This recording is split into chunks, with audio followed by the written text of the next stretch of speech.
यदर्थं वयमत्र उपस्थिताः स्वामिचरणानां श्रीचरणानां गभीरं व्याख्यानं श्रोतुं तदर्थम् आचार्याः श्रीस्वामिचरणाः कृतविद्यासाधकाः विविध आर्षगुरुकुलानां संस्थापकाः तत्त्वज्ञानस्य प्रकाशकाः समादरणीयाः आचार्यः प्रद्युम्नजी महाराजः आचार्य शंकर एवं महर्षि दयानंद की तत्त्वमीमांसा इति विषयम् आधृत्य स्वकीयं व्याख्यानं प्रस्तुवन्तु अस्मान् उपकुर्वन्तु कृतार्थयन्तु इति सादरं प्रणामपुरस्सरमहं निवेदयामि।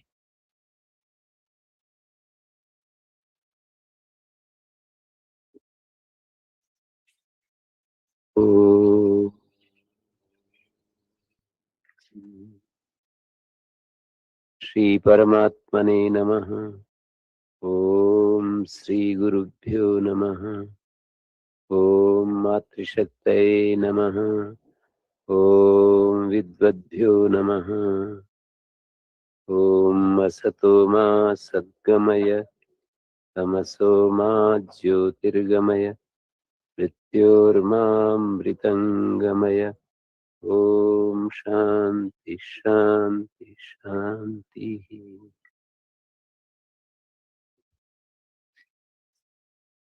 केंद्रीय संस्कृत विद्यालय के इस महान परिसर में उपस्थित होकर आप सबके बीच में मैं अत्यंत गौरवान्वित अनुभव कर रहा हूँ।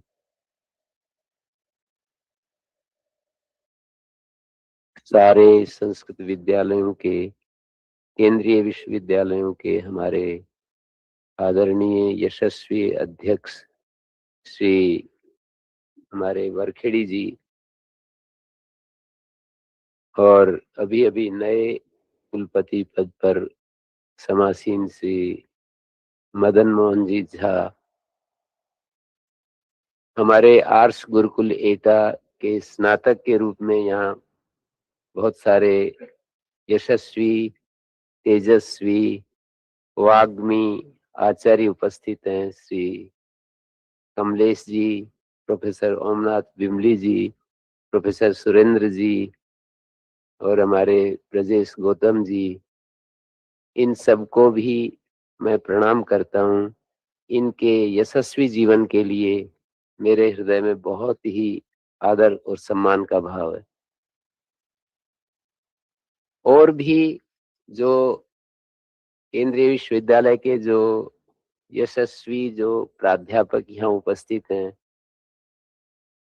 अलग अलग अनेक विभागों के अध्यक्ष और इस विद्यालय को अपने ज्ञान से सींचने वाले महान तेजस्वी जो आचार्य हैं, उन सबको भी मैं अपना विनम्र प्रणाम करता हूँ।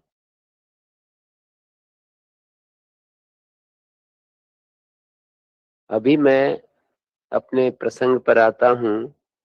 मुझे जो विषय दिया गया है या मैंने उसको चुना है। मेरे को किसी ने पूछा कि आप तो व्याकरण वाले थे, आप इस विषय पर कैसे बोलने के लिए तैयार हो गए। मैंने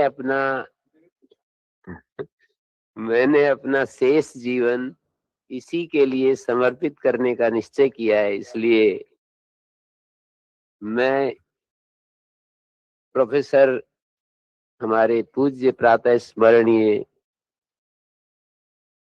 दक्षिण से हैं मणि द्रविड़ जी, उनके सानिध्य से वर्षों से मैं उनका सानिध्य प्राप्त कर रहा हूँ और उनकी वाणी से मैं ऐसे बोलता हूँ कि मुझे सारी धरती का साम्राज्य दे दिया जाए या मणि द्रविड़ जी, इन दोनों में से किसका चयन करोगे, तो मैं ये कहूंगा कि मैं इन्हीं को चयन करूंगा। आचार्य मणि द्रविड़ जी को ही मैं चयन करूंगा। और इस श्रृंखला में प्रोफेसर ओमनाथ बिमली जी बैठे हैं। उन्होंने भी सैकड़ों घंटे मेरी इस प्यास को शांत करने के लिए उन्होंने भी अपनी आहुति डाली है। सैकड़ों घंटे। जब ये इनको मैंने वहां पतंजलि में इनको बुलाया, उसके बाद ही हमने पहला जो इस विषय का पाठ शुरू किया, दृग दृश्य विवेक, तो वहां से मेरी यात्रा शुरू हुई। उससे भी पहले मैं गुरुकुल का स्नातक रहा, गुरुकुल में पढ़ता पढ़ाता रहा। सांख्य योग का तो मेरा अध्ययन था। हमारे रेवली गुरुकुल के एक आचार्य हुए हैं, बहुत ही महान आचार्य, तेजस्वी आचार्य, विद्या के समुद्र जैसे उनको मैं देखता हूँ, डॉक्टर विजयपाल विद्यावारिधि। तो उनके साथ में साक्षात मिलकर के और पत्र व्यवहार से मैं रोजाना उनके पास एक पत्र लिखता था और वे 1 वर्ष तक मेरे पत्रों का उत्तर देते रहे।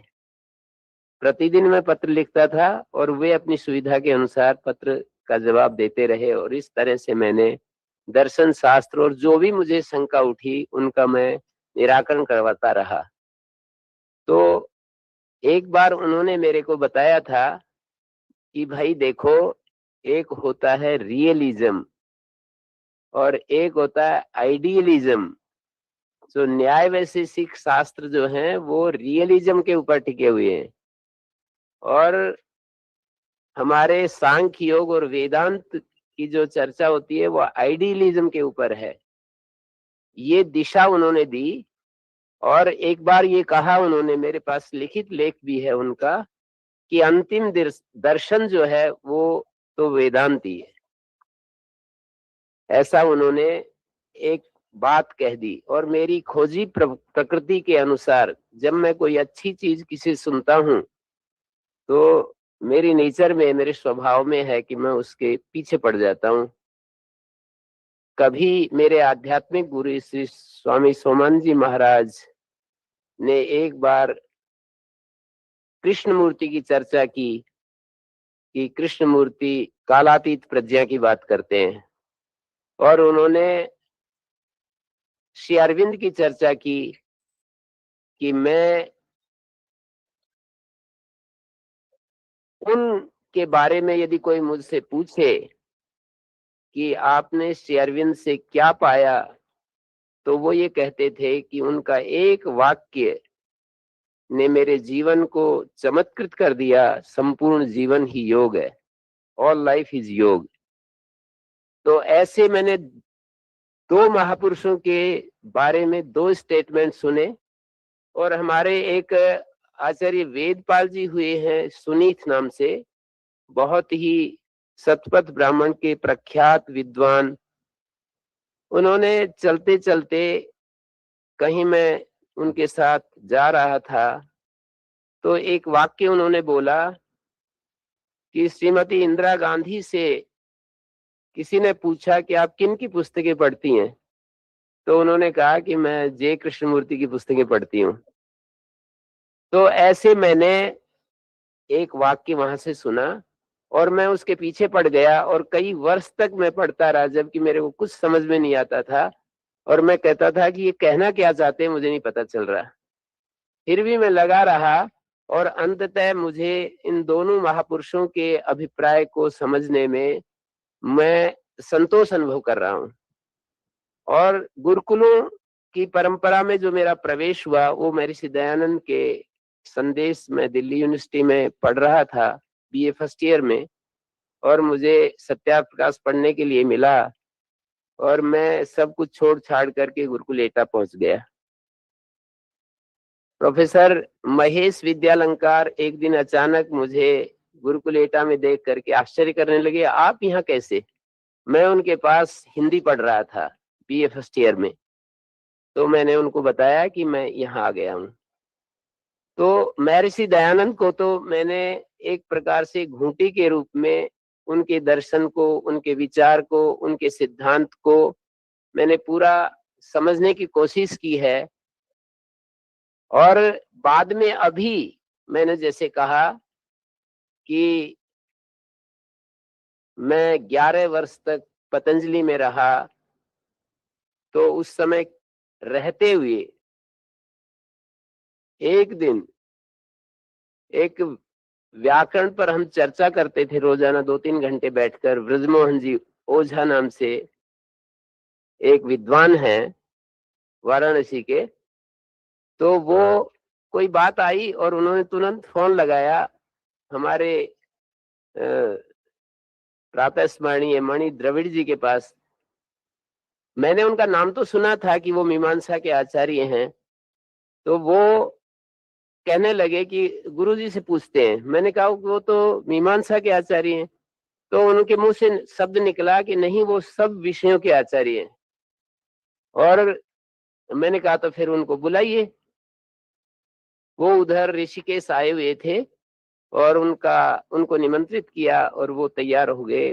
पहला जो हमारा संपर्क हुआ वहां से हुआ। और मैंने एक दिन गुरु पूर्णिमा के दिन उनको कहा दूरभाष पर कि मैं आपसे वेदांत पढ़ना चाहता हूं और मैंने वेदांत का आचार्य आपको स्वीकार कर लिया है। तो उन्होंने कहा कि नहीं, आप सन्यासी और हम तो गृहस्थ हैं, और ऐसे ऐसे कुछ कहा।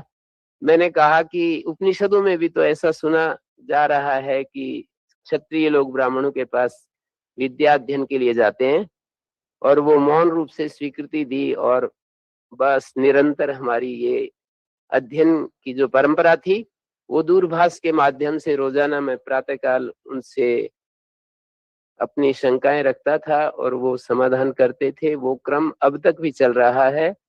और वो एक ही बात बोलते हैं जब मैं दूरभाष करता हूँ, उच्चताम।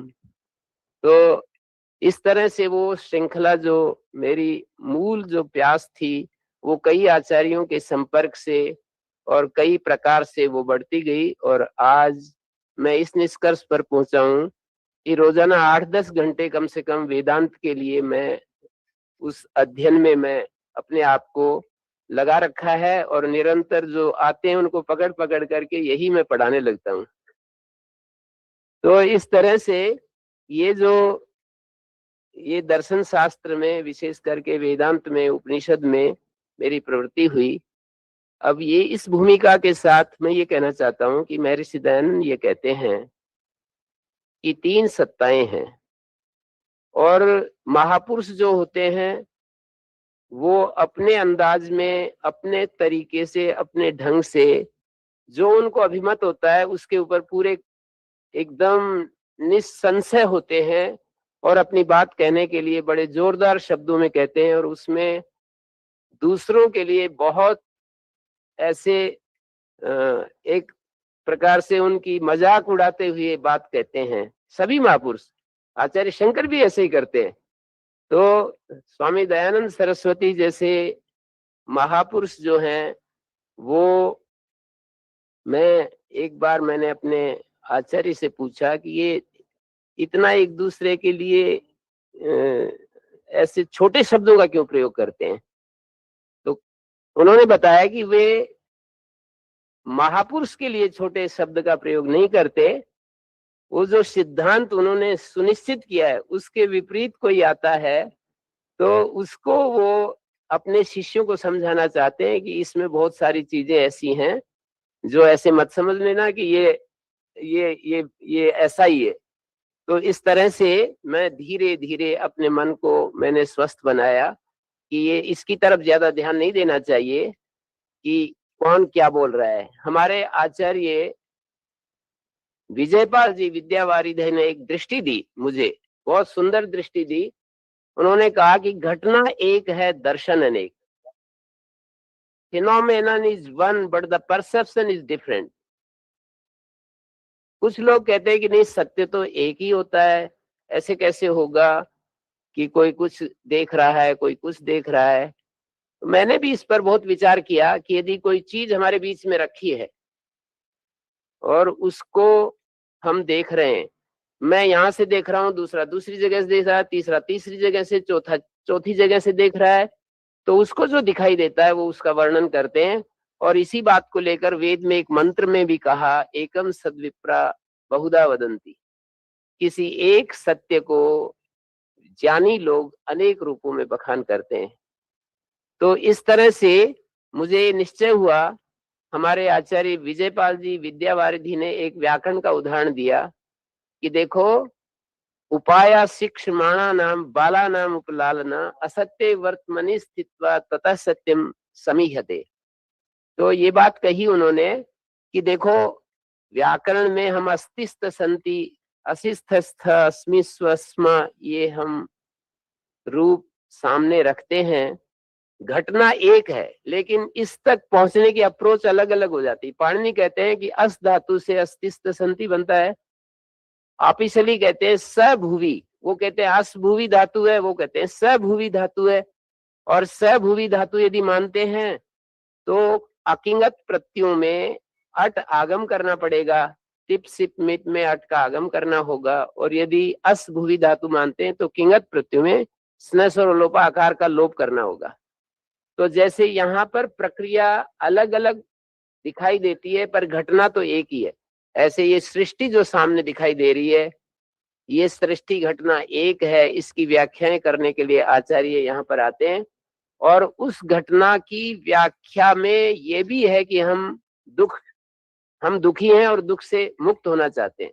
उसके लिए आचार्य लोग या ज्ञानी पुरुष उपाय ढूंढते हैं और कैसे कैसे वो चल करके वहां पहुंचते हैं। स्वामी दयानंद सरस्वती ने ये देखा कि एक जीव है, एक ईश्वर है जो इस संसार का कर्ता धर्ता। उन्होंने कह भी दिया कि सब सत्य विद्या और जो पदार्थ विद्या से जाने जाते हैं उन सब का आदि मूल परमेश्वर है। सत्य विद्या क्या है? तो उन्होंने बताया कि वेद सब सत्य विद्याओं का पुस्तक है। सब सत्य विद्या और जो पदार्थ विद्याओं के द्वारा जिनको हम जानते हैं उन सब का आदि मूल, उन सब का उनकी भाषा में कहे तो निमित्त कारण परमेश्वर है। माने आचार्य शंकर की भाषा में कहें तो इसका अर्थ है कि ये संसार और ये ज्ञान सारा उस परमात्मा से इमर्ज होता है, उससे प्रकट होता है। ये जितना भी ज्ञान के नाम से हम देख रहे हैं संसार में, वेद से लेकर के और भी उपनिषद, आरण्यक, ब्राह्मण ग्रंथ और जितनी भी विद्याएं, पुराण, इतिहास, सब का सब उस परमात्मा से तस्वा एतस्य महतो भूतस्य निश्वसितम एतत् यद ऋग्वेदा यजुर्वेदा सामवेदा अथर्ववेदा वाको वाक्यम इत्यादि जो बहुत सारा विषय, विद्या, उपनिषद, व्याख्यानानि, अनुव्याख्यानानि, इतिहास है, पुराण है, ये सारा केवल ऋग्वेद यजुर्वेद सामवेद अथर्ववेद की बात नहीं, वहां पर कहा है कि ये सब कुछ उस महान भूत का निश्वास है। तो इस तरह से स्वामी दयानंद भी इसको स्वीकार करते हैं कि ये सारा अस्तित्व में जो कुछ भी है परमात्मा उसके मूल में है। और वो परमात्मा का स्वरूप क्या है उन्होंने निर्धारित कर दिया कि ईश्वर सच्चिदानंद स्वरूप निराकार सर्वशक्तिमान न्यायकारी दयालु अजन्मानंत निर्विकार अनादि अनुपम सर्वाधार सर्वेश्वर सर्वव्यापक सर्वांतर्यामी अजर अमर अभय नित्य पवित्र और सृष्टि करता है, उसी की उपासना करनी योग्य है। तो वो हम सबका उपास्य देव है। हम जीव अल्पज्ञ हैं, अल्प शक्तिमान है, परिच्छिन्न है और जीव के अंदर स्वाभाविक बहुत सारी शक्तियां हैं जो कि बद्धावस्था में इस संसार दशा में वो सारी तिरोहित रहती हैं। और जीव के पास स्थूल शरीर, सूक्ष्म शरीर, कारण शरीर, 3 शरीर होते हैं, 5 कोश होते हैं और इस तरह से जीव इनसे अलग है। 3 अवस्थाएं, जागृत स्वप्न सुषुप्ति, 5 कोश, 3 शरीर, इन सब से जीव अलग है, ऐसा उन्होंने सत्याप्रकाश नवम समुल्लास में बताया।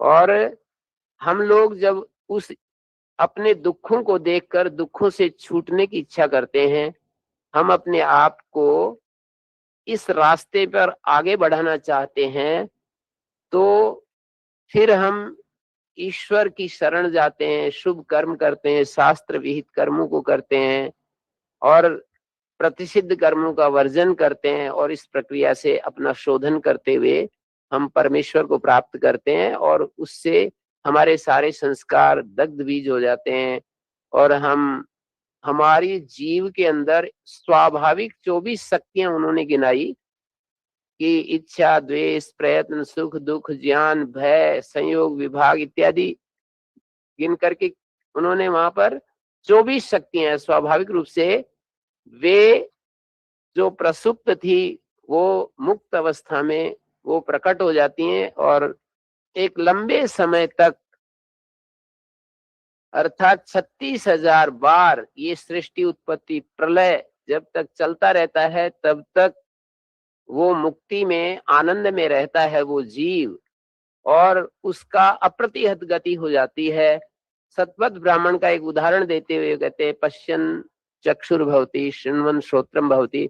संकल्प मात्र से जब वो देखना चाहता है तो उसको आंख मिल गई और समझो आंख की शक्ति प्रकट हो गई, सुनना चाहता है तो श्रोत्र, स्पर्श करना चाहता है तो त्वक। इस तरह से वो ज्ञान विज्ञान को देखता है, सर्वत्र भ्रमण करता है, सिद्धों से मिलता है, उनसे वार्तालाप करता है, और इस सृष्टि विज्ञान को सूर्य लोक, चंद्रलोक और विभिन्न जो लोक लोकांतर हैं वहां अप्रतिहत गति हो जाती है। ऐसा उन्होंने सत्याप्रकाश में दर्शाया।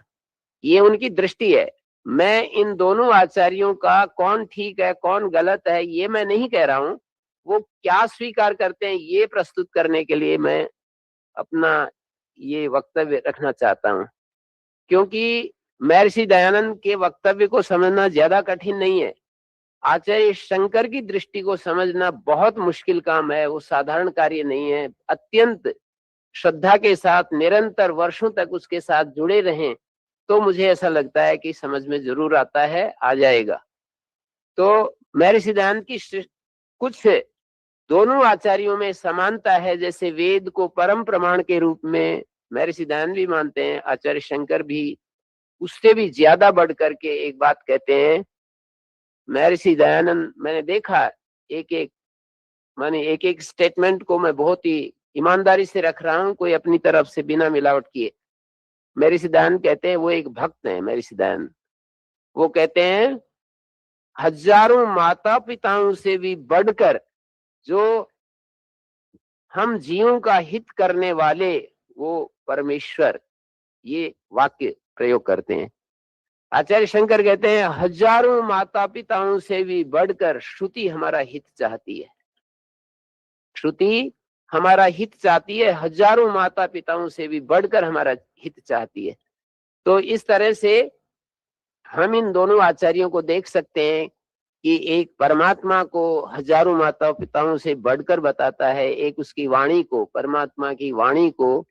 और महर्षि दयानंद भी उनकी प्रशंसा करते हुए लिखते हैं सत्याप्रकाश के 11वें समोल्लास में कि दक्षिण में एक ब्राह्मण पैदा हुआ, बाल्यकाल से व्याकरण आदि सभी शास्त्रों को पढ़कर विचार करने लगे, क्या देश नास्तिक हो गया है, इसको कैसे हम लाइन पर लाएं।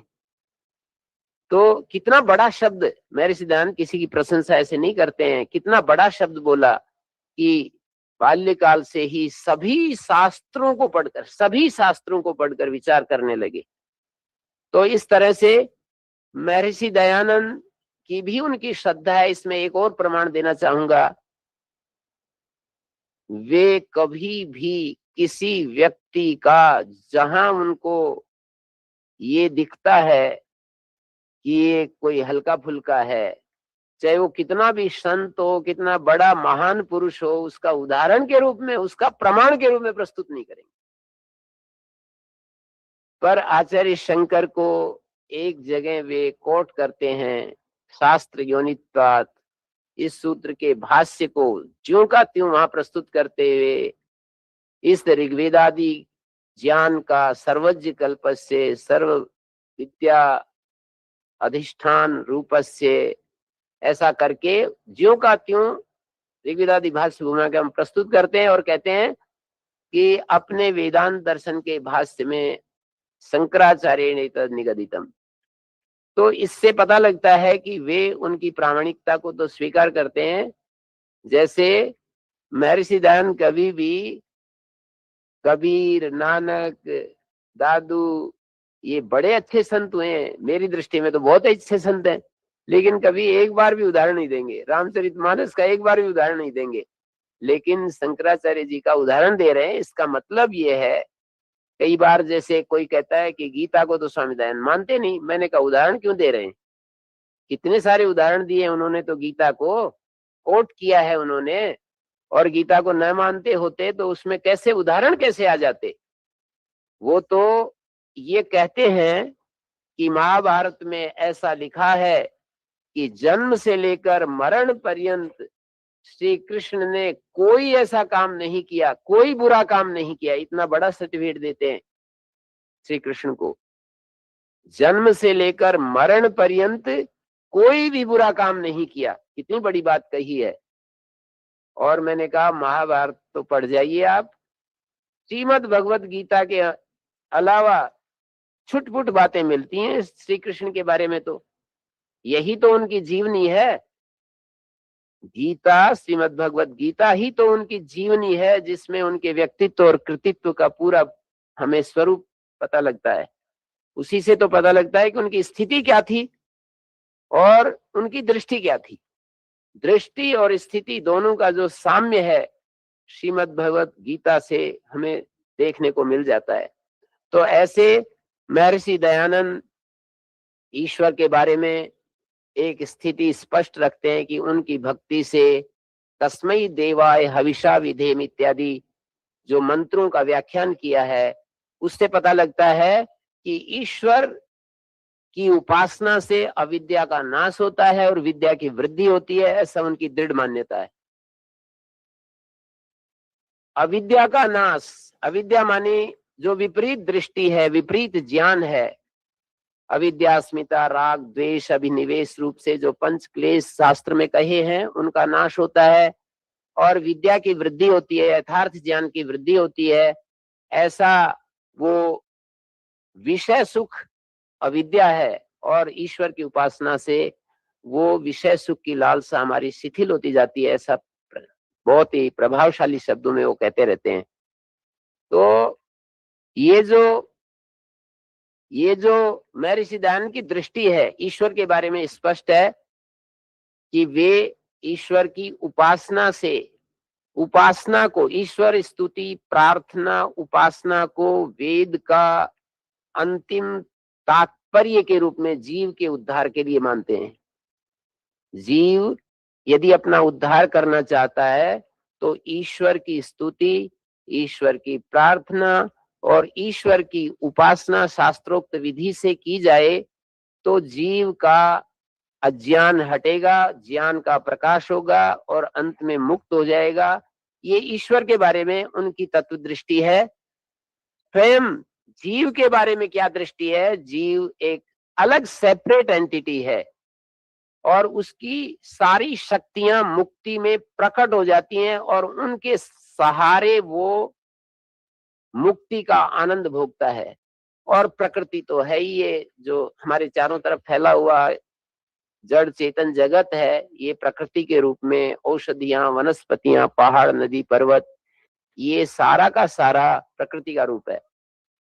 अब इसमें एक विचार करने की बात ये होती है कि वो प्रयत्न पूर्वक मुक्ति से पुनरावृत्ति को, पहले आचार्य हैं जो मुक्ति से पुनरावृत्ति भी हो जाती है। महर्षि दयानंद से पहले किसी ने भी ये स्थापना नहीं की कि एक बार मुक्त होने के बाद फिर भी जन्म हो जाता है। ये पहले आचार्य हैं और पूर्व आचार्यों की जो स्थापना है वो किसी तार्किक धरातल के ऊपर स्थिर है। और आर्य समाज से मैं जुड़ा हुआ हूं तो लोग प्रश्न भी करते हैं कि जो सारे संस्कार समाप्त हो गए तो ये दोबारा कैसे आ जाता है, किस आधार पर मुक्ति से पुनरावृत्ति हो जाती है, कैसे पुनरावृत्ति हो जाती है? इस पर मैंने काफी विचार किया। सांख्य की प्रक्रिया को, जो कि वेदांत को भी स्वीकृत है, इसलिए मैं सांख्य की प्रक्रिया को बीच में ला रहा हूं क्योंकि मुझे वेदांत की दृष्टि को रखना, आचार्य शंकर की दृष्टि को रखना है। आचार्य शंकर के करीब जो सबसे निकटतम दर्शन है वो सांख्य दर्शन है। सांख्य दर्शन सबसे करीब होते हुए भी सांख्य का तो बहुत खंडन करते हैं वो। तो मैं ये कहता हूं कि दो बातों का खंडन है उनका। हाँ, प्रधान मल वही है, दो बातों का खंडन करते हैं। एक तो पुरुष बहुत्व की बात का खंडन करते हैं कि इस अस्तित्व में पुरुष के स्वरूप में खंडन नहीं है, पुरुष के बहुत्व में कि पुरुष बहुत्व। उन्होंने कहा, सांख्याचार्यों ने से पूछा, क्या आप श्रुति को मानते हैं, वेद को मानते हैं? तो वो कहते हैं हाँ, वेद को तो हम मानते हैं। तो फिर वेद को मानते हो तो श्रुति तो एकत्व का प्रतिपादन कर रही है, आत्मा के एकत्व का प्रतिपादन कर रही है, आप कैसे बहुत्व के पक्षधर हो गए? तो सांख्याचार्य कहते हैं, नाद्वैत श्रुति विरोधो जाति परत्वात्, कि अद्वैत श्रुतियों का विरोध नहीं है, वो तो जाति पर निर्देश है। वो सारे जो है अनंत आत्माओं के होते हुए भी जाति पर निर्देश है, ऐसे कह करके बचाव कर लेते हैं अपना। श्रुति का समर्थन करते हुए भी अपने आप को वहां से मानी असहमत हो जाते हैं उस एकत्व से। तो एक तो आचार्य इस बात का खंडन करते हैं कि सांख्यों की ये जो बात है कि पुरुष बहुत्व वो श्रुति सम्मत नहीं है। दूसरी जो खंडन करते हैं वो कहते हैं, मायाम तु प्रकृतिम विद्यात माइनम तु महेश्वरम, कि ये जो प्रकृति नाम की जो सत्ता है, सांख्य कहता है कि पुरुष के लिए निरंतर ये अपना सब कुछ उंडेल रही है, जो कर सकती है भोग और अपवर्ग ये प्रदान करती चली आ रही है। तो आचार्य शंकर ये कहते हैं कि देखो, ये जो प्रकृति है ये परमात्मा की शक्ति है, इसका कोई स्वतंत्र अस्तित्व नहीं है। सांख्य कहता है कि सेपरेट दो चीजें हैं, पुरुष एक तत्व है, प्रकृति एक तत्व है, और प्रकृति पुरुष के लिए कुछ कर रही है। तो आचार्य शंकर कहते हैं कि नहीं, उसकी शक्ति है, और शक्ति को शक्तिमान से हम यद्यपि भिन्न करके भी देख सकते हैं, लेकिन शक्ति को शक्तिमान से अलग कैसे करें? तो इस तरह से शक्ति शक्तिमान का अभेद रहता है, और वो श्रुतियों का उदाहरण देते हैं। तो इन दो बातों में आचार्य शंकर सांख्य का खंडन करता है, अन्यथा वो सबसे नजदीक दर्शन है इसके। आत्मा का स्वरूप क्या है? चिन्मय स्वरूप है, ये वेदांत को भी मंजूर है। एक बात और जोड़ दी जाती है कि सत्यम ज्ञानम अनंतम ब्रह्म, इसके साथ विज्ञानम आनंदम ब्रह्म, इसके साथ अयम आत्मा ब्रह्म, ये आचार्य की पूर्ण दृष्टि होती है। आत्मा के बारे में, ब्रह्म के बारे में यदि हम पूछें कि आचार्य क्या मानते हैं, तो कहेंगे सत्यम ज्ञानम अनंतम आनंदम आत्मा ब्रह्म, अयम आत्मा ब्रह्म। ये तो श्रुति में ही कह रखा है, मांडूक उपनिषद का ही मंत्र है, सर्वम ही तद ब्रह्म अयम आत्मा ब्रह्म स्वयं आत्मा चतुष्पाद। तो आत्मा के बारे में जो ये अयम आत्मा ब्रह्म जो निर्देश है, ये ब्रह्म की एक प्रकार से विधेय रूप में व्याख्या है। उद्देश्य स्थानीय आत्मा है, सत्य ज्ञान अनंत, इस वाक्य की व्याख्या भी मुझे आचार्य शंकर के संपर्क में आने के बाद ही पता चली।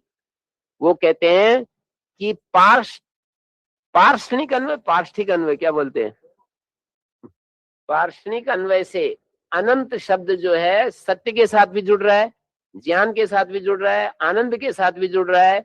कुछ ऐसी सत्ताएं होती हैं जो अनंत सत कह कोई ऐसी सत्ता होती है जिसको अनंत सत कहें, बाकी सारी सत्ताएं शांत सत है। और एक सत्ता ऐसी है जिसको अनंत ज्ञान के रूप में कह सकते हैं, बाकी सारा ज्ञान शांत ज्ञान है, और जितने भी सुख हैं वो शांत आनंद है। एक सत्ता है जो अनंत आनंद है। हमारे यहाँ न्याय वैशेषिक की परंपरा में आत्मा को ज्ञान स्वरूप नहीं कहते, केवल सत स्वरूप कहते हैं। सांख्याचार्य उसको सत स्वरूप के साथ ज्ञान स्वरूप भी कहते हैं, और वेदांत उसको सत स्वरूप ज्ञान स्वरूप के साथ आनंद स्वरूप भी बता रहा है। तो सत स्वरूप है तो उसमें ज्ञान कैसे उत्पन्न हो जाता है? ज्ञान स्वरूप नहीं है तो ज्ञान, तो वो ये कहते हैं कि उसका नेचर ऐसा है, उसका स्वभाव ऐसा है कि वो ज्ञान की उत्पत्ति का अधिकरण बन जाता है। जैसे पृथ्वी ज्ञान की उत्पत्ति का अधिकरण नहीं बनेगी, जल नहीं बनेगा, वायु आकाश और काल दिक आत्मा, काल दिक मन और आकाश, ये सब 9 द्रव्यों में से 8 द्रव्य ज्ञानोत्पत्ति के अधिकरण नहीं बनेंगे, लेकिन आत्मा ज्ञान उत्पत्ति का अधिकरण बन जाता है। ऐसा वे समझाते हैं। माने कौन समझाते हैं? नैयायिक आचार्य, तार्किक आचार्य, ये ज्ञानोत्पत्ति का अधिकरण है। सांख्याचार्य उसके साथ उसको चिन्मय भी स्वीकार करते हैं, और बंध और मोक्ष की जो प्रक्रिया सांख्य में स्वीकृत है वो आचार्य शंकर को भी उसको मान्य है। सांख्य में कहा दृष्टा और दृश्य का जो संयोग है, या आत्मा और बुद्धि का जो संयोग है, ये बंध का कारण है। और ये संयोग कब से है? तो इसका उत्तर जीवेशौ तु विशुद्धा चित विभेदस्तु तयोर्द्वयो तयोर्भिदाय त्वयोर्द्वयो। और इसी तरह से जीवेशौ तु विशुद्धा चित विभेदस्तु त्वयोर्द्वयो। और इसी तरह से 6 पदार्थ षड अस्माकम अनादया, 6 पदार्थ हमारे अनादि हैं, ऐसा पूर्व महर्षि दयानंद ने इसको पूर्व पक्ष के रूप में रख करके उसका खंडन किया है। षड अस्माकम अनादया मानी 6 चीजें हमारी अनादि हैं। एक तो हमारा अनादि तत्व है जीव और ईश्वर का अस्तित्व, जीवेशौ तु विशुद्धा चित। जीव और ईश्वर अनादि है हमारे। अभी मैं आचार्य शंकर के इस दर्शन को प्रस्तुत कर रहा हूं, क्योंकि मेरे को बहुत सारे आचार्यों ने इस बारे में कुछ कुछ जो कहा है वही मैं संकलित करके अपनी बुद्धि में रख करके आपके सामने निवेदन करने जा रहा हूं। जीवेशौ तु विशुद्धाचित, और विशुद्ध चैतन्य ये भी अनादि है। और विभेदस्तु त्वयोर्द्वयो, जीव और ईश्वर का जो भेद है ये भी अनादि काल से है। माने ये जो भेद है जीव और ईश्वर का, ये भी अनादि काल से है। और उसके बाद कहा माया और उसका संयोग ये भी अनादिकाल से है। अविद्या तच्चितोर योग षड अस्माकम अनादया। अविद्या का मतलब माया। अविद्या योग दर्शन की अविद्या नहीं है। अविद्या का मतलब एक ऐसा भावात्मक पदार्थ है जो यद्यपि विद्या से निवृत्त हो जाता है, लेकिन वो आवरण भी करता है और विक्षेप भी करता है। ऐसा एक पदार्थ है जो चैतन्य का आवरण भी करता है। जैसे सूर्य के सामने कोई चीज आ जाए, उसको आवृत करके, और फिर इस बुद्धि में विक्षेप भी पैदा करता है। आत्मा में विक्षेप नहीं, बुद्धि में विक्षेप पैदा करता है, और बुद्धि के माध्यम से ही उस आत्मा को आवृत भी करता है। अविद्या तच्चितोर योग, अविद्या और चैतन्य का जो योग है ये अनादि काल से है। तो मैं अभी एक सभा में बोल रहा था, मैंने कहा कि क्या कोई ऐसी पदार्थ आप दिखा सकते हैं कि जो अनादि हो पर वे शांत हो जाएं? शास्त्रीय उदाहरण के रूप में आपको कहना पड़ेगा। तो एक ने कहा कि हाँ जी हमको एक चीज मिली कि अनादि होते हुए भी अनंत नहीं होते, शांत हो जाते हैं। योग दर्शन के तपा स्वाध्याय ईश्वर प्रणिधानान योग, उस सूत्र पर व्यास भाष्य में लिखा है कि अनादि कर्म क्लेश वासना चित्रा प्रत्युपस्थित विषय जाला शुद्धिर्नान्तरेण तप संभेदम आपद्यते। कि जो हमारी अनादि कर्म क्लेश वासनाओं से चित्र विचित्र जो अशुद्धि है वो बिना तप के छिन्न भिन्न नहीं होती, अर्थात तप के द्वारा वो नष्ट हो जाती है। तो जो अविद्या क्लेश कर्म वासना से चित्र विचित्र जो अशुद्धि है ये अनादि होते हुए भी शांत है, ऐसा उसमें मिलता है। मैंने कहा और बताइए, तो और नहीं बता पाए। फिर मैंने 2 बातें और बताई। योग सूत्रों में ही एक बात आती है कि दृष्टि दृश्यो संयोगो हे हेतु, और वहां पर व्यास भाष्य में एक पंक्ति आई कि दृष्टि दृश्यो अनादि अर्थ कृत संयोग। दृष्टा और दृश्य का अनादि प्रयोजन कृत संयोग है। अनादि है पर वो अनंत नहीं है। यदि अनंत होगा तो हम कभी भी मुक्त नहीं हो सकते। अनादि और अनंत यदि हो तो हम मुक्त नहीं हो सकते। अनादि होते हुए भी वो शांत हो जाता है।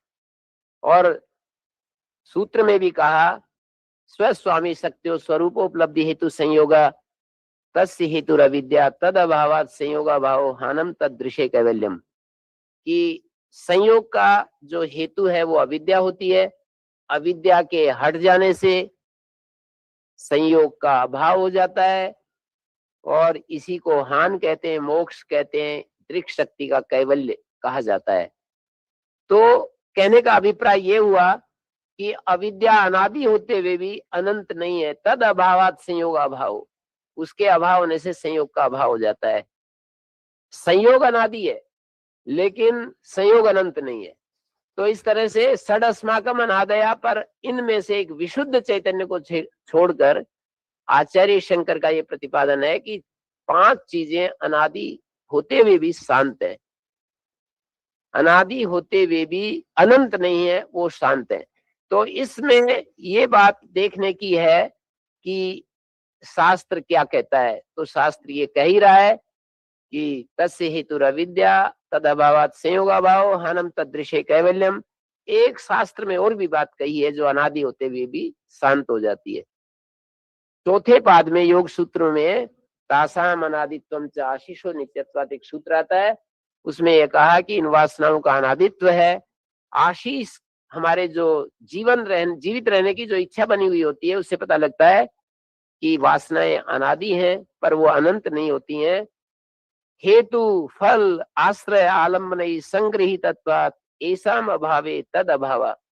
हेतु फल आश्रय आलम्बन से वासनाएं संग्रहित होती हैं, जब हेतु फल आश्रय आलम्बन नहीं होता है तो वासनाएं भी नहीं रहती हैं, तो ये शांत हो जाती हैं, अनादि शांति। इस प्रक्रिया को, सांख्य योग की इस प्रक्रिया को, उसके जो 10 फंडामेंटल प्रिंसिपल्स है ना सांख्य के, जैसे सांख्य को षष्ठी तंत्र कहते हैं, और उसमें 50 प्रत्यय सर्ग के अंतर्गत आते हैं, 28 शक्ति, 5 विपर्य और 9 तुष्टि, 8 सिद्धि। इस प्रकार से 8 सिद्धि, 9 तुष्टि, 28 शक्ति, 5 विपर्य और 10 नियम और होते हैं, जिनको फंडामेंटल प्रिंसिपल्स ऑफ द सांख्य, कि वो सत्य जी ईश्वर और प्रकृति, माने प्रकृति और पुरुष को सत्य मानता है। प्रकृति और पुरुष ये 2 शब्द चलते हैं वहां। सांख्य की परिभाषा में जीव कहां पर बैठता है कोई पूछे, या ईश्वर कहां बैठता है कोई पूछे, तो उसके लिए कहेंगे कि तत्वात्मक रूप से जीव और ईश्वर कोई तत्व नहीं होते हैं। तत्व तो 25 होते हैं, ईश्वर और जीव 2 चीजों के संयुक्त पदार्थ हैं। जब हम ईश्वर कहते हैं तो पुरुष और प्रकृति का अनंत जो प्रज्ञा है और जो पुरुष तत्व है, उसके संयोग का नाम ईश्वर है। इसी तरह से पुरुष के साथ जो लिमिटेड बुद्धि है, उस संयोग का नाम जीव है। स्वयं सांख्य सूत्रों में एक सूत्र आया, विशिष्ट जीवत्वम अन्वय व्यतिरेकात्। मैं ये बोल रहा था कि सांख्य में 25 तत्व गिनाए हैं, उसमें ईश्वर और जीव, इन दोनों को कहां पर गिनती करेंगे। कोई कहे कि पुरुष में आ जाएगा, तो पुरुष में जीव नहीं आता। पुरुष के लिए स्वयं परिभाषा दी है सांख्य सूत्रों में, शरीर आदि व्यतिरिक्त पुमान। शरीर आदि शब्द से शरीर से लेकर के 5 ज्ञानेन्द्रियां, कर्मेंद्रियां, मन, अहंकार, बुद्धि, महत और मूल प्रकृति और 5 सूक्ष्म भूत, 5 स्थूल भूत, इन सब का निराकरण करने के बाद जो बचता है वो पुरुष है। उन्होंने परिभाषा दे दी। और चित्त निर्गुणत्वा न चित धर्मा, वो पुरुष तत्व जो है निर्गुण है, चैतन्य भी उसका धर्म नहीं है, चैतन्य उसका स्वरूप है। तो एक सूत्र और आया सांख्य में, विशिष्ट से जीवत्व अन्वय व्यतिरेकात्, कि ये जो जीव है ये विशिष्ट का, विशेषण युक्त का जीवत्व है। मानी केवल शुद्ध चैतन्य को जीव के रूप में स्वीकार नहीं किया। इसलिए जब हम ये कहते हैं कि मणेर ग्रहित्री ग्रहण ग्राह्येषु तत्स्तदंजनता समापत्ति, वहां पर ग्रहिता शब्द का प्रयोग किया, और दूसरी जगह दृष्टा दृषि मात्रा शुद्धो भी प्रत्यानुपश्या, वहां दृष्टा शब्द का प्रयोग किया। तो कोई पूछे हमसे कि दृष्टा और ग्रहिता अलग अलग है या एक है, तो हम कहेंगे कि दृष्टा और ग्रहिता एक भी हैं और अलग भी हैं। ज्ञान निरोध काल में ग्रहिता दृष्टा होता है, और ज्ञान काल में ग्रहिता ही दृष्टा ही ग्रहिता होता है।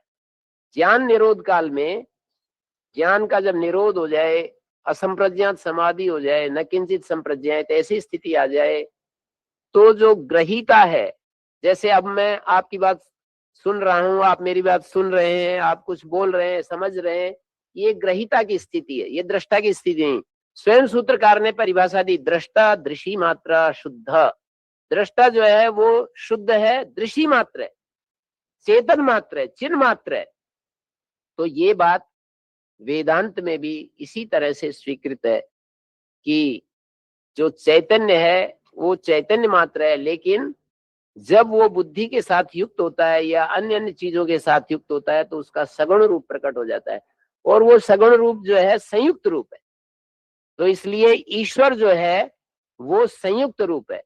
ईश्वर और जीव, जैसे हमारे पूजनीय आदरणीय वरखेड़ी जी पूछ रहे हैं ना कि इसको एक बार दोबारा फिर बोलिए, तो मैं ये कह रहा था कि ईश्वर और जीव स्वतंत्र पदार्थ नहीं है, दो संयुक्त पदार्थ हैं।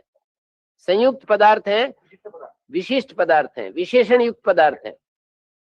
केवल, हाँ, केवल चिन्ह मात्र नहीं है, ये मैं कहना चाह रहा हूं। ईश्वर भी चिन्ह मात्र नहीं है। केनोपनिषद में कहा कि यत् चक्षुषा न पश्यति येन चक्षुंसि पश्यति तदेव ब्रह्मत्वं विद्धि नेदम यदिदम उपास्ते। 5 वाक्य बोले, यन मनुषा न मनुते येनाहुर मनोमतम तदेव ब्रह्मत्वं विद्धि नेदम यदिदम उपास्ते। यत् श्रोत्रेण न शृणोति येनाहुर श्रुतम तदेव ब्रह्मत्वं विद्धि नेदम यदिदम उपास्ते। यद् वाचानभ्युदितम येन वागभ्युदिते तदेव ब्रह्मत्वं विद्धि। 5 बार नेदम यदिदम उपास्ते। लोग जिसकी उपासना करते हैं वो ब्रह्म नहीं है, उपासना करते हैं। अब आर्य समाज के जुड़े हुए लोग इसकी व्याख्या करेंगे कि ये जो मूर्ति पूजा करते हैं, ये करते हैं, वो करते हैं, वो उसका मना कर रहे हैं। इतने जो नित्यवाणी, इसकी क्या नेदम यदिदम उपास्ते का मतलब सीधा सा ये है कि सगुण ईश्वर की जो उपासना की जाती है हमारे द्वारा, वो सगुण ईश्वर ब्रह्म स्वरूप नहीं है, उसमें विशिष्ट पदार्थ है वो ईश्वर। और विशिष्ट पदार्थ के अलावा कोई एक विशुद्धा चित्त क्या होती है? तो बोले केनोपनिषद में पूरा इसी बात को तो व्याख्यान किया गया है। इसी को समझाने के लिए ये कहा, चक्षुष चक्षु मनसो मनो यद वाचो है वाचम स प्राणस्य प्राण। आंख का भी आंख है, चक्षुष चक्षु, प्राण का वो प्राण है, और श्रोत्र का वो श्रोत्र है, मन का वो मन है, जिसके कारण से हमारा मन क्रियान्वित होता है, जिसके कारण से बुद्धि निश्चय करती है, जिसके कारण से हम देख पाते हैं, जिसके कारण से सुन पाते हैं, वो आत्म तत्व शुद्ध चैतन्य है। तत्व समन्वयात सूत्र का भाष्य करते हुए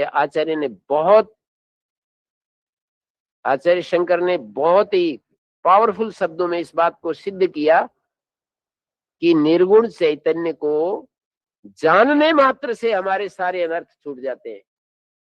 महर्षि दयानंद क्योंकि सगुण और निर्गुण का भेद नहीं करते, इस सगुण और निर्गुण एक ही चीज है। निर्गुण का मतलब जो अनावश्यक व्यर्थ की जो चीजें हैं वो उसमें नहीं है, वो मरता नहीं, वो जीर्ण नहीं होता, शीर्ण नहीं होता, वो ऐसा उसके अंदर जो अशुद्धि होती है सामान्य जीवों में जो देखी जाती है वो उसमें नहीं है। इस तरह से निर्गुण की व्याख्या उन्होंने कर दी, और निर्गुण और सगुण को ऐसे अलग करके नहीं दिखाया। आचार्य शंकर उपनिषदों के प्रमाण को बहुत ही बार बार उपस्थित करते हुए ये कहते हैं कि देखो मांडुक्य उपनिषद में क्या कहा है कि उसका प्रथम पाद है जागृत स्थान, दूसरा पाद है स्वप्न स्थान, तीसरा पाद है सुसुप्त स्थान, और सुसुप्त स्थान को भी फिर आगे कहा कि नान्त प्रज्ञम न बहिष्प्रज्ञम न उभयता प्रज्ञम न प्रज्ञान घनम न प्रज्ञम ना प्रज्ञम अदृष्टम अलक्षणम अग्राह्यम अव्यवहार्यम अचिंतम अव्यपदेशम एकात्म प्रत्ययसारम शिवम शांतम अद्वैतम चतुर्थम मन्यन्ते स आत्मा स विजय। तो यहाँ पर ये कहा कि आत्मा ऐसा भी नहीं, ऐसा भी नहीं, अर्थात अभिधा वृत्ति से मैं इस लाइन में जब मैं आया वेदांत अध्ययन में, तो मैं कहता कि क्योंकि पूरा प्रभाव तो मेरे ऊपर उसका था ना, स्वामी दयानंद के वक्तव्यों का और उसका, तो मैंने कहा कि ये तो अग्नेन सुपथा राय विश्वानि देव सवितर दुरितानि परासु है, हजारों हजारों शब्दों से उसका संबोधन करके हम प्रार्थना करते हैं, उपासना करते हैं और कहते हैं कि वो अव्यपदेश है, किसी भी शब्द से नहीं कहा जा सकता। तो ये कैसे, इसका क्या उत्तर है कि वो एक तरफ अव्यपदेश है और हम चिंतन करते हैं कि वो परमात्मा सच्चिदानंद स्वरूप निराकार, मन से ही तो चिंतन कर रहे हैं, वो निराकार है, सर्वशक्तिमान है, न्यायकारी है, दयालु है, जन्मा है, अनंत है, ये चिंतन तो हो रहा है और उसको अचिंत कहते हैं। तो ये कैसे, इसका क्या मतलब है? तो ये कहा जाता है कि जो निर्गुण तत्व है, सर्वधर्म रहित है, विशुद्ध चैतन्य मात्र है, उसको बताने के लिए कोई भी शब्द नहीं है, उसको विचार करने के लिए कोई भी मन की कल्पना नहीं जाएगी। इसलिए आचार्य ने एक जगह कहा कि सगुणम चेत प्राप्तव्यम निर्गुणम चेत ज्ञातव्यम। निर्गुण को जानना होता है और जानने का मतलब जानने वाला ही निर्गुण है, बस ये समझ लेना। दृष्टा दृषि मात्रा अयम आत्मा सर्वानुभू, ये जो व्याकरण में त्रिच आदि प्रत्यय होते हैं, णुल प्रत्यय होता है या क्वित प्रत्यय होता है, वो कर्ता कारक में होते हैं। यदि कर्ता कारक में होते हैं तो वाला अर्थ हो गया, विशिष्ट हो गया हो, फिर हम शुद्ध चैतन्य मात्र को कैसे ग्रहण करेंगे? तो ये कहते हैं, पतंजलि क्या कह रहा है देखिए, पतंजलि कह रहा है दृष्टा दृषि मात्र। उनको ये व्याख्या करने की क्या जरूरत पड़ गई थी कि दृष्टा दृषि मात्र? दृष्टा को सब नहीं जानते हैं कि दृष्टा जो है दर्शक होता है, देखने वाला होता है। दृष्टा देखने वाला होता है। यदि इतना ही अर्थ दृष्टा का हो, कोई और अर्थ ना हो, तो वो दृष्टा दृषि मात्रा सूत्र ही नहीं बनाएंगे। दृष्टा दृषि मात्रा सूत्र बनाने का मतलब ये है कि दृष्टा का जो त्रिच प्रत्यय है वो कर्ता कारक में नहीं है, वो भाव में है। भाव का मतलब ये होता है कि जो धात्वर्थ, उसी धात्वर्थ को ये प्रत्यय भी कह रहा है। तो आप ये कहेंगे कि त्रिच प्रत्यय कर्ता में तो कहा ही नहीं व्याकरण में, तो हम कहेंगे कि व्याकरण में कहा है। कृत लोटो बहुलम को भाष्यकार ने कृतो बहुलम कह करके उसका रूप परिवर्तित कर दिया और ये कहा कि जो कृत प्रत्यय होते हैं, धातु से होने वाले प्रत्यय, दो तरह के प्रत्यय होते हैं, तिंग और कृत प्रत्यय बहुल करके सभी कारकों में हो जाते हैं। तो दृष्टा में जो त्रिच प्रत्यय है वो भाव में होगा, तब ये पतंजलि का कहना दृष्टा दृषि मात्रा ये संगत होगा। और उपनिषद का सर्वानुभू, सारा अनुभव करने वाला ये क्विप प्रत्यय यदि कर्ता में मानेंगे तो फिर वही समस्या आएगी, वाला आते ही बुद्धि आ जाएगी और विशिष्ट बन जाएगा। और हम कहना चाहते हैं कि दृष्टा जो होता है, तद एतद, मुंडक उपनिषद में दो विद्याओं की बात कही, शौनक और अथर्वा, शौनक और अंगिरस के संवाद में, कि ऐसी कौन सी चीज है जिसके जान लेने पर सब जान लिया जाता है। यस्मिन विज्ञाते सर्वमिदं विज्ञातम भवति। और वो कहते हैं अदृश्यम, अग्राह्यम, अगोत्रम, अवर्णम, अचक्षुश्रोत्रम, तदपाणिपादम, नित्यम विभुम, सर्वगतम सुसूक्ष्मम, तदव्ययम, यद्भूत योनिम परिपश्यन्ति धीरा। ये एक बात आचार्य ने जो हमारा ध्यान आकर्षित किया कि यस्मिन विज्ञाते सर्वमिदं विज्ञातम भवति। छांदोग उपनिषद के 6ठे अध्याय में भी इस बात को शुरुआत की। श्वेत केतु से उसका पिता पूछता है, उद्दालकारुणी, कि श्वेत केतु तुम उस आदेश को जानते हो कि जिसके जान लेने के बाद कुछ भी जानना शेष नहीं रहता? बच्चा कहता है जो गुरुकुल से पढ़ करके आया है कि जी ऐसी कौन सी चीज है कि गाय के जानने पर घोड़ा जान लिया जाता है? तो वो कहते हैं कि नहीं, मैं ये नहीं कह रहा हूं गाय के जाने से घोड़ा, पर वो कारण एक है जिसके जानने से सारे कार्य जान लिए जाते हैं। कारण को जानने से कार्य जान लिए जाते हैं, वो एक ही है कारण। सदैव सोम इदमग्र आसीत, एक ही पहले सत था, और वो सत ने ईक्षण किया कि मैं बहुत हो जाऊं, वो तेज हो गया। सत युक्त तेज ने ईक्षण किया मैं और आगे फैल जाऊं, और वो जल हो गया। सत युक्त जल ने ईक्षण किया मैं आगे और हो जाऊं, और वो पृथ्वी हो गया। और आगे कहते हैं, इसको समझाने के लिए बहुत ही रोचक है, यदि आपको इसमें इंटरेस्ट आए तो बहुत ही रोचक वस्तु है। सन्मूला सौम्य प्रजा सदायतना सत प्रतिष्ठा। हे सौम्य, सत मूल में है जिनके, सत आश्रय है जिनका, सत में प्रतिष्ठा है जिनकी, ऐसी है सारी प्रजाएं। और ये शरीर जो दिखाई दे रहे हैं ना, इस शरीर का को अंकुर स्थानी समझें तो इसके मूल की खोज करनी पड़ेगी। नए नेदम अमूलम भविष्यति, मूल के बिना कोई भी अंकुर नहीं आता है।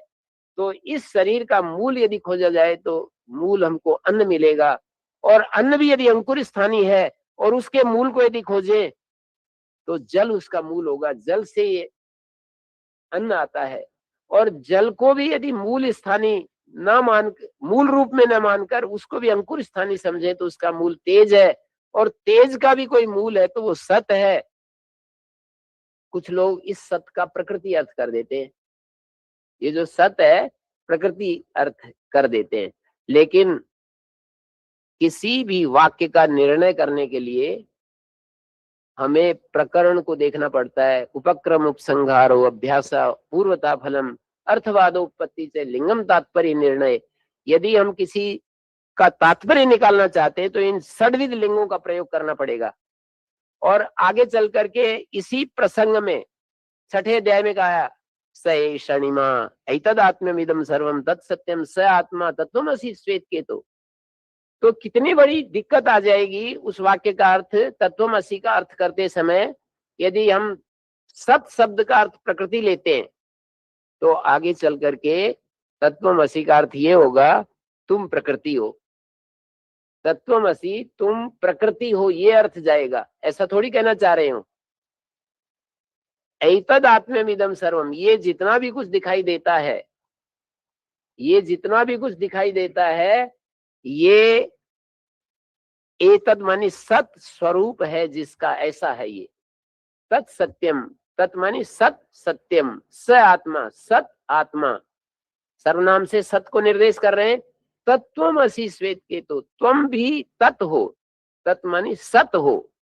और इस तरह से सत से सारा संसार ये इमर्ज हुआ है, सत मूल में है। मुंडक उपनिषद और यहाँ पर भी, मुंडक में भी यही कहा, उसी से फिर ये तस्मात् जायते प्राणा मना सर्वेन्द्रियाणि च, सृष्टि उत्पत्ति की जो प्रक्रिया दिखाई कि इसी एक तत्व से ये सारा फैला हुआ है। जब हम कारण को जान लेते हैं, सोने को जान लेते हैं, तो सोने से बने हुए आभूषणों को जान लेते हैं। मिट्टी को जानने से मिट्टी के बने हुए आभूषण जान लिए जाते हैं। इसी तरह से लोहे को जानने से लोहे के बने हुए सब चीजें जान ली जाती हैं। तो इस प्रक्रिया से मानी जो एक शब्द वेदांत में चालू होता है, जो आर्य समाज की पृष्ठभूमि में बहुत ही ज्यादा उसको डिस्कार्ड किया जाता है कि निमित्त कारण है। भाई अभिन्न निमित्तोपादान कैसे है? जो ईश्वर जिसको हम कहते हैं वो अभिन्न निमित्तोपादान कैसे है? आचार्य शंकर ब्रह्म सूत्र का भाष्य करते हुए एक जगह बहुत ही सुंदर बात कहते हैं। वो कहते हैं वेदांत वाक्यों में दो तरह की बातें हमें देखने को मिलती हैं। एक तरफ सृष्टि उत्पत्ति प्रक्रिया, और दूसरी तरफ ब्रह्म और आत्मा के एकत्व की बात। नान्या तो अस्ति दृष्टा, नान्या तो अस्ति श्रोता, नान्या तो अस्ति मंता, नान्या तो अस्ति विज्ञाता। पावरफुल शब्दों में इस बात को निषेध करते हैं और उसी एकत्व की बात करते रहते हैं। प्रतिबोध विदितम मतम अमृतत्वम हि विन्दते, विद्या विन्दते अमृतम, आत्मा विन्दते वीर्यम, विद्या विन्दते अमृतम। प्रतिबोध विदितम, प्रत्येक बोध में जो साक्षी के रूप में विद्यमान है वो है आत्म तत्व, और वो दो नहीं है, वो एक ही है। और इस कारण से जब उसमें से जीव, जिसको हम जीव कह रहे हैं, उस जीव में अविद्या के कारण से जीवत्व है, और अविद्या यदि विद्या से हट गई तो ये उसमें लीन हो जाता है, सत में लीन हो जाता है। स्वयं अपीतो भवति सता तदा संपन्नो भवति, सत के साथ सत में मिल जाता है। स्वामी दयानंद को ये स्वीकृत नहीं है। वो कहते हैं कि भाई जीव ब्रह्म में लीन हो जाता है, ये तो ऐसा है जैसे समुद्र में डूब मरने जैसी बात। उनको ये अभिमत नहीं है। वो ये चाहते हैं कि आत्मा जो प्रयत्न करने वाला है वो सदा बना रहे और वो सदा उस मुक्ति का आनंद ले जिस मुक्ति को उसने प्राप्त किया प्रयत्न पूर्वक। आचार्य शंकर ने एक जगह उपनिषद भाष्य में 5 विकल्प दिए कि मोक्ष होता कैसे। तो उन्होंने कहा कि या तो कर्म से होता है, या तो ज्ञान से होता है, या तो कर्म और ज्ञान के दोनों सम्मिलित प्रयोग से होता है, या तो कर्मोपसर्जन ज्ञान से होता है या ज्ञानोपसर्जन कर्म से होता है। और उन्होंने अपना जो निर्णय दिया है वो ये दिया कि ये केवल ज्ञान से साध्य है, मोक्ष ज्ञान साध्य है। और बहुत सारे उन्होंने तर्क दिए कि जो भी कर्म से साध्य चीज होती है वो नित्य नहीं होती और मोक्ष नित्य। सारे वादी इस बात को मानते हैं। सर्वे वादिना एवं स्वीकुरुते कि मोक्ष नित्य। पर उनको क्या पता था कि एक वादी ऐसे भी आएंगे जो मोक्ष को अनित्य कहेंगे। और प्रयत्न पूर्वक महर्षि दयानंद ने इसको मोक्ष को अनित्य सिद्ध किया है। हमारे आदरणीय बिमली जी कहते रहते हैं कि किसी ने कहा, वो किसी का उदाहरण दे करके सुनाते हैं कि ये किसी ने कहा कि हंसी उड़ाते हुए कहा कि भाई ये मुक्ति तो ऐसी हो गई जैसे जेल से कोई पैरोल पर आ गया कि कुछ दिन घूमने के लिए आ गए, फिर वो उसी तरह से। तो मुक्ति को उन्होंने अनित्य कैसे सिद्ध किया? तर्क वही दिया है जो आचार्य शंकर कहते हैं कि यदि कर्म से मुक्ति होगी तो अनित्य हो जाए, मोक्ष अनित्य हो जाएगा। स्वामी दयानंद कहते हैं कि शांत कर्मों का अनंत फल नहीं हो सकता। मुक्ति की पुनरावृत्ति के बारे में वो कहते हैं शांत कर्मों का अनंत फल कभी नहीं हो सकता। तो हमने विचार किया कि ये कर्म कौन से होते हैं जिनसे कि मोक्ष मिलता है। तो निष्काम कर्म तो एक प्रकार के कर्म हो गए, जो हम कामना मुक्त होकर के कर्म करते हैं वो एक कर्म हो गए जिन कर्मों से हमें मुक्ति मिलती है। दूसरे कर्म वो होते हैं जो उपासना के रूप में किए जाते हैं, मानस कर्म जिसको कहते हैं। उपासना एक मानस कर्म है, तो उसके द्वारा भी जो किया जाएगा वो शांत मतलब कर्म हो गया और उसकी कोई सीमा होगी, इतनी सीमा तक ही वो कर्म हमें आगे ले जाएगा। तो महर्षि दयानंद का मत ये है कि ज्ञान और कर्म के समुच्चय से मुक्ति मिलती है। एक गाड़ी है और उसमें ज्ञान और कर्म दोनों खींच रहे हैं उस गाड़ी को, तो ज्ञान और कर्म से समुचित रूप से मुक्ति प्राप्त होती है। और इसलिए जब कर्म को भी बीच में लाया गया कि कर्म से मुक्ति होती है तो फिर वो अनंत नहीं हो सकती। कर्म जो है मुक्ति में यदि निमित्त बन गया तो वो अनंत नहीं हो सकती। और फिर वो युक्ति देते हैं एक, और सांख्य का प्रमाण देते हैं कि भाई इदानीं में सर्वत्र नात्यंतोच्छेद। ये जैसे अब इस समय हम सब लोग जन्म ले रहे हैं, एक सृष्टि में एक व्यक्ति मुक्त होवे तो अनंत काल है, पीछे जाएंगे अनंत काल में अनंत जीव मुक्त होकर के ये सृष्टि तो खाली हो जाएगी, ये हेतु देते हैं। और फिर जब हमको कोई चीज दिखाई देती है ना शास्त्र में, फिर उसके लिए युक्तियां भी खोज ली जाती हैं और फिर उसी तरह हमारी बुद्धि काम करती है। और फिर वेद का भी प्रमाण, जो प्रमाण सामान्य हमारे जन्म और मरण के साथ जुड़ा हुआ था, कस्य नूनम कतमस्यामृतानाम मनामहे चारु देवस्य नाम है, कौनो मय्यादितये पुनर्दात पितरम च दृश्यम मातरम च। कौन हमको माता पिता के दर्शन कराता है? इस तरह की जो बात है, वो लोग जो मुक्ति से पुनरावृत्ति नहीं मानते वो कहते हैं कि ये तो भाई सीधी जन्म मरण की बात कही है कि अब मैं विचार कर रहा हूं कि मेरे को कौन माता पिता दिखाता है। अग्नेर्वयम अमृतस्याम अग्नेर्वयम कस्य नूनम अमृतस कस्य नूनम, जो मंत्र था उसका उत्तर अगले मंत्र में दिया कि अग्नि का नाम हम सुंदर नाम उच्चारण करते हैं जिस अदिति के लिए जिसने हमें दिया है, अदिति माता के लिए दिया है, इस प्रकृति माता में हमें भेजा है। ऐसे सबके पास, सभी दार्शनिकों के पास अपने अपने तर्क होते हैं, अपनी अपनी युक्तियां होती है। तो स इदानीमेव सर्वत्र नाट्यम तो छेदा, इस पर एक सांख्याचार्य ने लिखा है कि देखो जीव अनंत है और एक काल भी अनंत है, होने दो।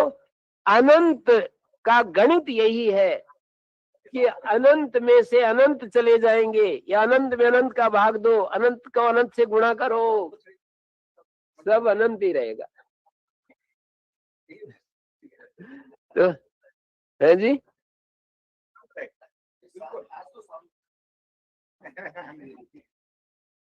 मतलब उनकी तरफ से मैं तर्क प्रस्तुत कर रहा हूं कि वो, जैसे महर्षि दयानंद ने तर्क दिया कि भाई यदि ये मुक्ति अपुनरावृत्ति है तो फिर ये शांत हो जाएगा, सृष्टि शांत हो जाएगी।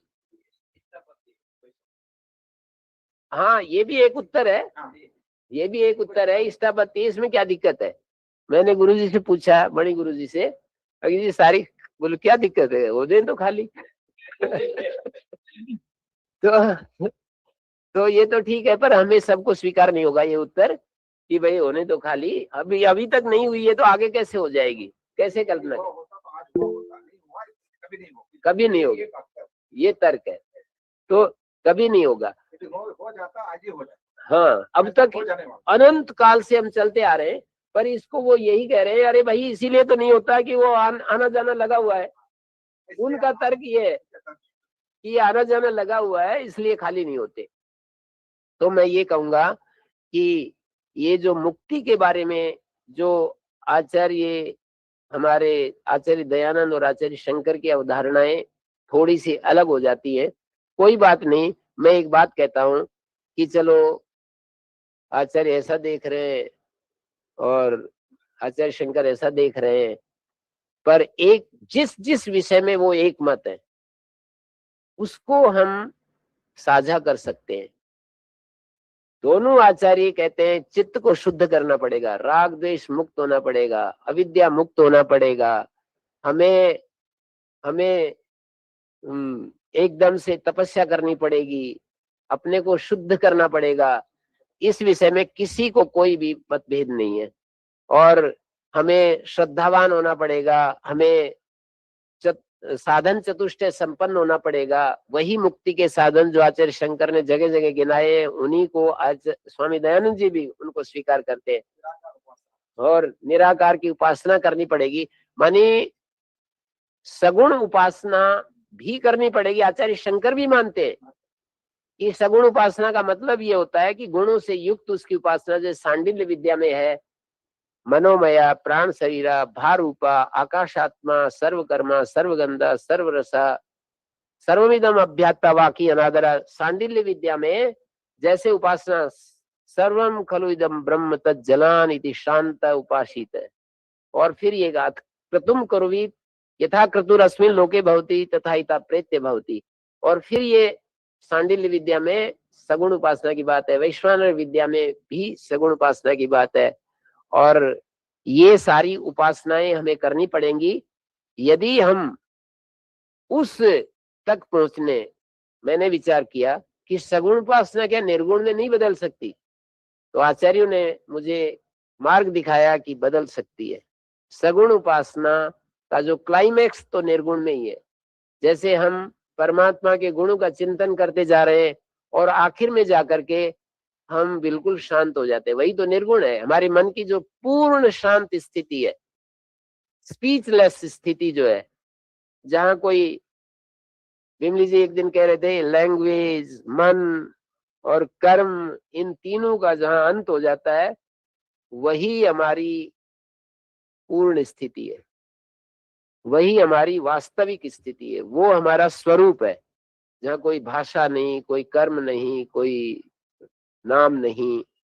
तो उस स्थिति तक पहुंचने के लिए सभी आचार्य ये मानते हैं कि सगुण से शुरू, माने कर्मों से शुरुआत होती है, शुभ कर्मों से शुरुआत होती है। शुभ कर्म निष्काम कर्म के रूप में आगे बढ़ते हैं, शुभ कर्म हमें निष्कामता की तरफ ले जाते हैं।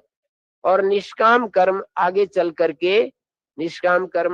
करके हमारे को ज्ञानोत्पत्ति में सहयोगी बनते हैं। तो परंपरा से तो आचार्य शंकर भी मानते हैं कि हम कोई शास्त्र विरुद्ध कर्म ना करें। जैसे कि मनुस्मृति में कहा है, अकुर्वन विहितम कर्म प्रतिषिद्धस्य समाचरन् प्रसज्जन इंद्रियार्थेषु नरः पतनम रिच्छति। 3 काम करता हुआ व्यक्ति का पतन होता है।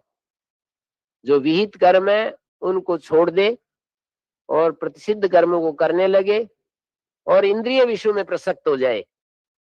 3 काम करेगा तो उसका पतन हो जाएगा। तो इससे अपने आप को बचाने के लिए हमें धर्म का आश्रय लेना पड़ता है, हमें ईश्वर की उपासना करनी पड़ती है, हमें अपने से कोई बड़ी शक्ति का गुण कीर्तन करना पड़ता है, भक्ति करनी पड़ती है।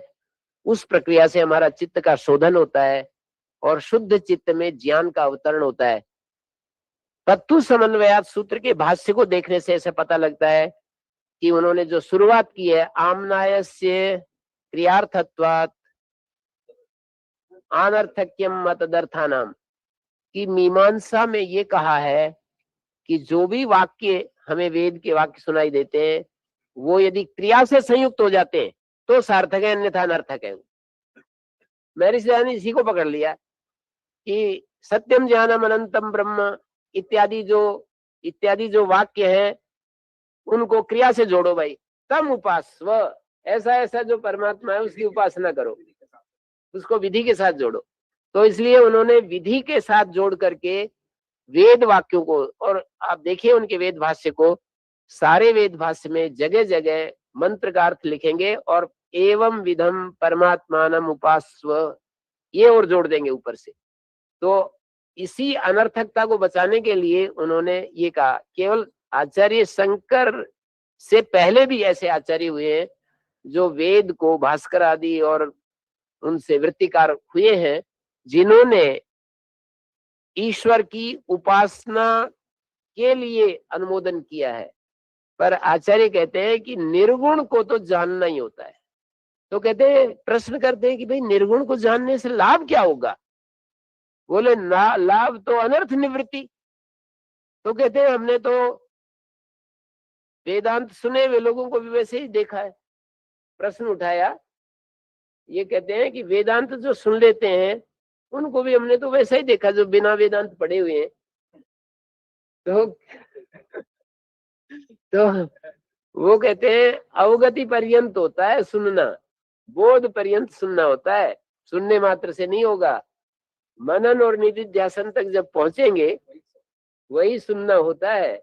श्रोतव्या श्रुति वाक्येभ्यः मंतव्यस्योपपत्तिः मत्वा च सततम ध्येया इति दर्शन हेतव। साक्षात्कार के ये हेतु बनते हैं। हम केवल सुन करके, और आचार्य ये कहते हैं कुछ करने की जरूरत नहीं है, बस सुन लो। कर्म में तो करने की जरूरत होती है, आपको जानने से कुछ भी नहीं होगा।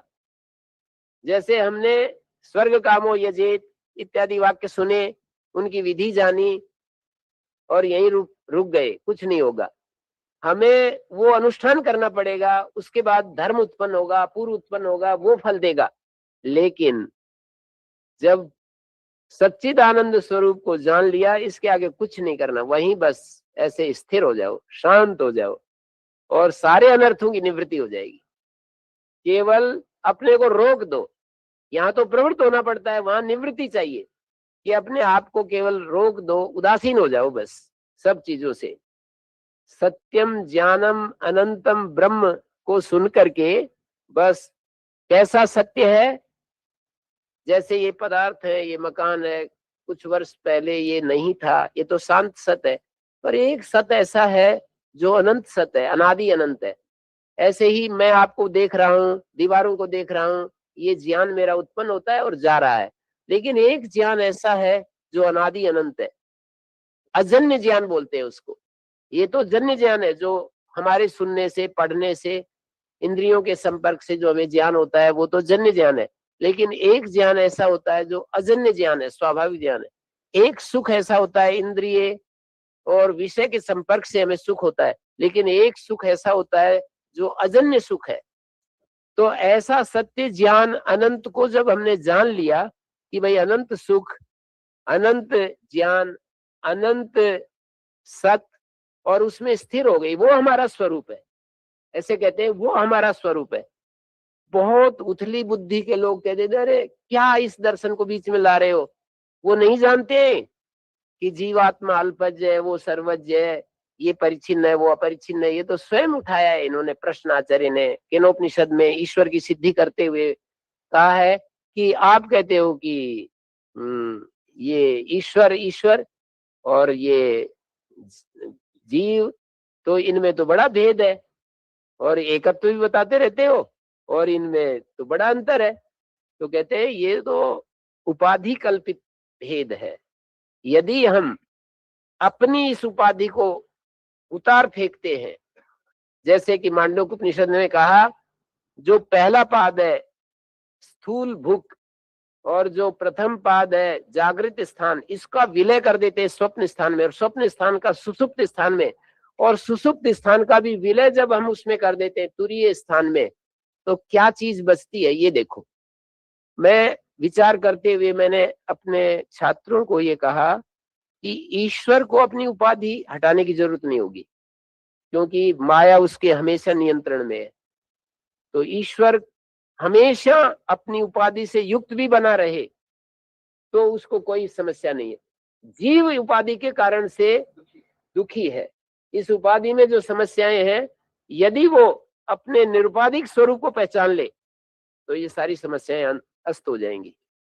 तो इसके लिए उपाधि और निरुपाधि का तो उपनिषदों में बहुत ही हजारों जगह, मतलब मैं सायकाल तक भी आपको बता सकता हूं, मैं ऐसे परेशान नहीं करूंगा मैं मतलब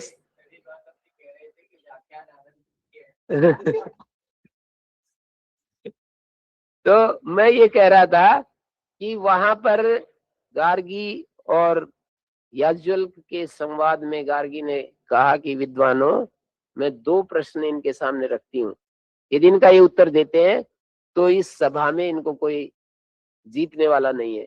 उन्होंने कहा कि याज्ञवल्क्य ये बताओ, यदूर्ध्वम दिवा यदवाक पृथिव्या यदंतरा द्यावा पृथ्वी भूतम भवत भविष्यत कस्मिन तदोतम च प्रोतम च। तो उत्तर दिया कि ये सब आकाश में ओतप्रोत है। आकाश का अर्थ जो है समझने की बात है, आकाश का मतलब ये खाली स्थान नहीं, आकाश का मतलब अव्यक्त प्रकृति। आचार्य ने अव्यक्त प्रकृति अर्थ किया है। मैं तो ये कहता हूं आचार्य नहीं होते तो उपनिषद का अर्थ हमें समझ में नहीं आता, अर्थ गायब हो गया था, परंपरा विच्छिन्न हो गई थी। तो उनकी इतनी बड़ी कृपा हुई कि उन्होंने जो है एक एक शब्द का हमें बोध कराया। आकाश का मतलब अव्यक्त प्रकृति। दूसरा प्रश्न कर दिया गार्गी ने कि आकाश किसमें ओतप्रोत है, तो उन्होंने कहा तद्वाई तद अक्षरम गार्गी ब्राह्मणा अभिवदंती अस्थूलम अनणु अरस्वम अदीर्घम अलोहितम अस्नेहम अच्छायम अतम अवायु अनाकाशम असंगम अरसम अगंधम अचक्षुष्कम अश्रोत्रम अवाक अमनः अतेजस्कम अप्राणम अमुखम अमात्रम अबाह्यम अनंतरम न तदस्नाति किंचन न तदस्नाति कश्चन।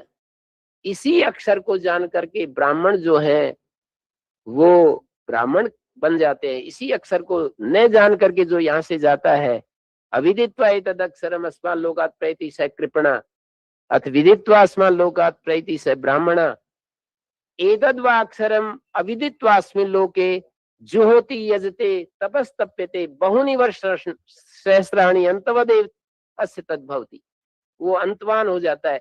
इस अक्षर को देखो, उधर कहा कि ये सारा जो अस्तित्व है किसमें ओतप्रोत, अव्यक्त में, और अव्यक्त किसमें ओतप्रोत, अव्यक्त किसमें ओतप्रोत, अक्षर में।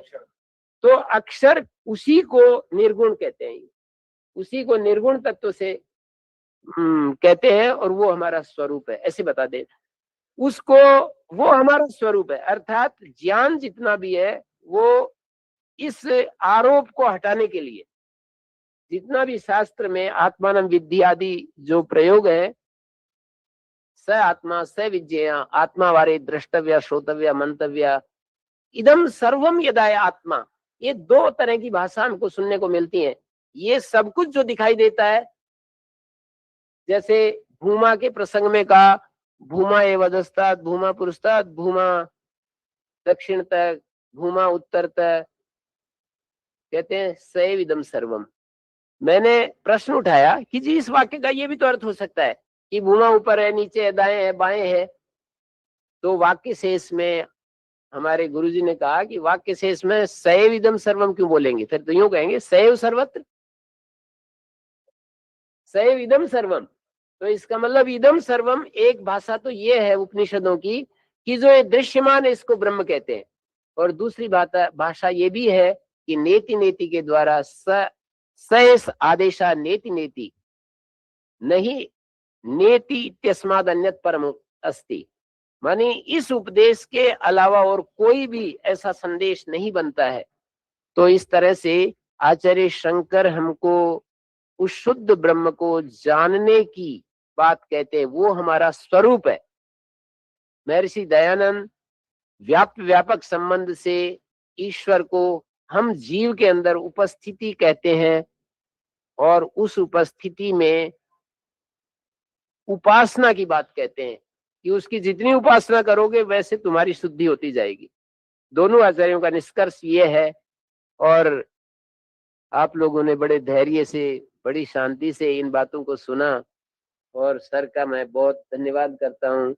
और ऐसे ऐसे महनीय लोग यहाँ पर उपस्थित हैं, और आपने बहुत ही इसमें मतलब आपकी आकृति से लग रहा है कि शांति से आपने इन बातों को श्रवण किया। और हमारे आचार्य वागीश जी जो वाग्मी हैं और सब तरह से समर्थ हैं, वो इस सभा में होते तो और भी ज्यादा आनंद होता, लेकिन वो किसी कार्यवश नहीं आए हैं, ऑनलाइन जुड़े हुए हैं, तो उनका अव्यक्त रूप से जुड़े तो उनका भी बहुत ज्यादा मैं अनुग्रहित हूँ। जब मैं गुरुकुल में गया तो उनका अध्ययन पूरा हो गया था, और उनकी वाणी हमें बहुत ही हम पीछे पीछे घूमते रहते थे कि ये कुछ बोले। वो आचार्य विश्वदेव जी जो मेरे को व्याकरण पढ़ाया, उनसे कभी कभी बात करते थे, तो मैं तो ऐसे चुपचाप बैठ करके सुनता रहता था, और वो बातें करते थे। तो ऐसे महनीय आचार्य को मैं प्रणाम करता हूँ। और स्वामी प्रणवानंद जी महाराज जो अनेक गुरुकुलों के संस्थापक हैं, अनेक गुरुकुल चला रहे हैं, और तो उनके लिए भी मैं, जो आज के मुख्य अतिथि हैं, उनके लिए भी, और आप सब श्रोताओं के लिए आपके चरणों में विनम्र प्रणाम करता हूँ। धन्यवाद।